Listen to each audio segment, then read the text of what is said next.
June 2014, Islamic State fighters begin a major offensive against the Iraqi government.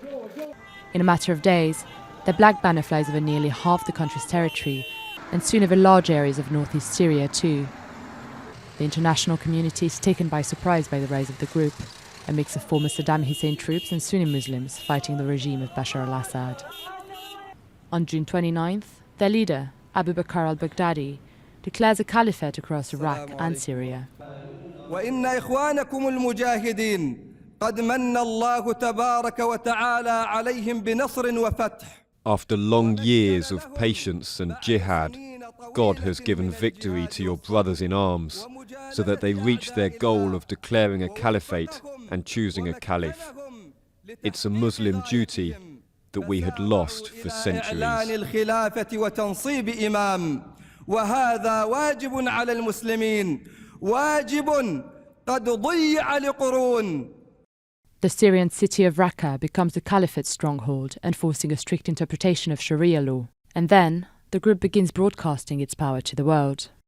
Week after week, videos released on the internet show the beheading of Western hostages. With their death comes the realization that their executioners often also come from Europe and America. Experts say that over 15,000 Western fighters could have joined the ranks of the Islamic State group. Governments and families struggle to stop them. Like Patrice, many parents wake up one day to find one of their children has left to fight jihad. I had no idea he had gone to Pakistan, Afghanistan, and most recently to Syria, as the media reported. I never would have thought he could do that, and yet here we are. I would never have imagined he could follow that path, that this would be his fate. The Free Syrian Army, Syrian and Iraqi Kurds and the Iraqi military are fighting back to defend their land. And a US-led coalition has been carrying out targeted strikes on IS fighters for months, successfully killing several leaders of the movement. So obviously the airstrikes have had an impact on them. I think in terms of sort of getting rid of the group in the longer term, in many ways it's a case of, in the first instance, separating it out. So at the moment you have a group that is in Iraq and Syria.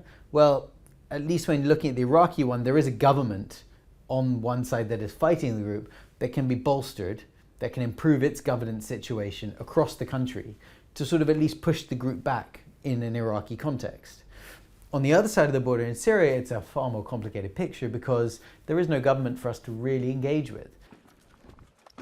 Nearly 4 years into the Syrian conflict, there is no end in sight.